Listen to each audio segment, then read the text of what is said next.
భారత రాజ్యాంగ దినోత్సవం భారతీయులందరూ కేంద్ర ప్రభుత్వం కానీ రాష్ట్ర ప్రభుత్వం కానీ అధికారపూర్వకంగా ఈరోజు ప్రతి చోట నిర్వహిస్తుంది. దీన్ని పీడిత కులాలు ఒక పండుగ దినంగా దీన్ని జరుపుకుంటున్నారు. ఈ యొక్క రాజ్యాంగ దినోత్సవ సందర్భంగా రాజ్యాంగం భారతదేశ పౌరులకు ఏమి హక్కులు ఇచ్చినాయి, అవి ఈ 75 సంవత్సరాల్లో ఉన్నాయా, ఊడిపోతున్నాయా, ఈ అంశాన్ని ప్రజలు రాజ్యాంగ హక్కులను తమకు తామే కాపాడుకోవాలి. ఈ రాజ్యాంగాన్ని రాసుకున్నది, దాన్ని ఆమోదించింది ఈ భారతదేశ పౌరులే. అట్లాంటి ఈ రాజ్యాంగాన్ని, ఈ హక్కులను పరిరక్షించుకోవాల్సిన బాధ్యత కూడా ఈ భారతదేశ పౌరుల మీదే ఉంది. భారతదేశంలో దీనికి మూలకారకులు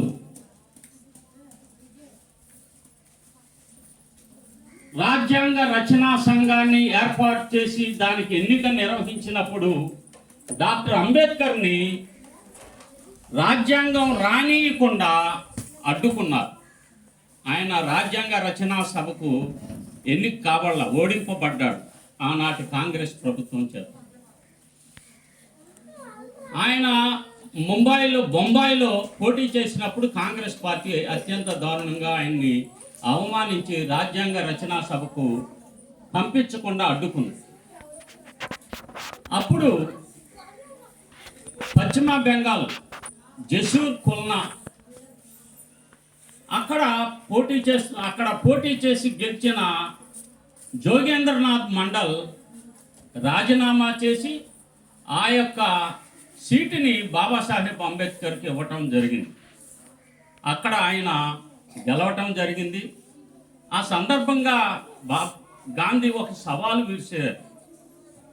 మిస్టర్ గాంధీ, ఈ పార్లమెంట్లోకి మీరు రావడానికి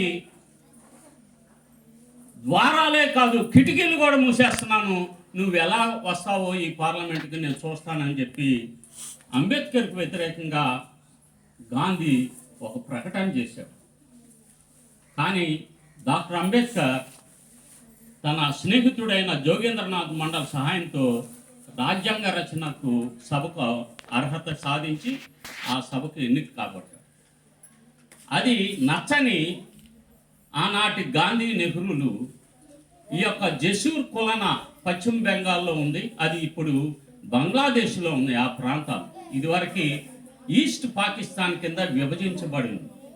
ఎప్పుడైతే బాబాసాహెబ్ అంబేద్కర్ రాజ్యాంగ రచనా సభకు ఎన్నిక కాబడ్డాడో ఆయన్ని డిస్క్వాలిఫై చేస్తూ ఆ యొక్క 2 ప్రాంతాలని ఆనాటి తూర్పు పాకిస్తాన్కి అప్పజెప్పేయటం వల్ల మళ్ళీ డిస్క్వాలిఫై అయ్యాడు.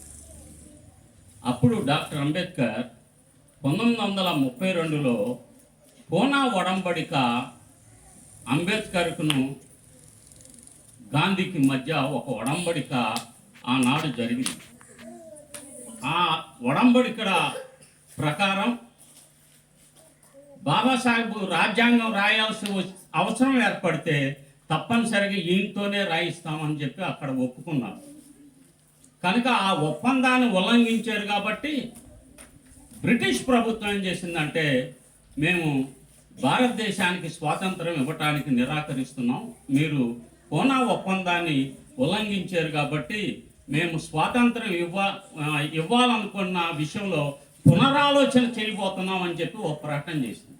వెంటనే నెహ్రూ ఇది గమనించి గాంధీ మాటలు వింటే మళ్ళీ వచ్చే స్వాతంత్రం వెనక్కిపోతుందని చెప్పి భావించి ముంబైలో జైకర్ అని చెప్పి ఒక రాజ్యాంగ రచనా సభ్యుడిని రాజీనామా చేయించి అక్కడ మరలా ఆయన ఏకగ్రీవంగా ఎన్నికయ్యేటట్టు ఆనాటి కాంగ్రెస్ ప్రభుత్వం బలవంతంతో అంబేద్కర్ లోనికి వచ్చాడు తప్ప హ్యాపీగా ఆయన రాయమని చెప్పి ఆహ్వానించబడలా.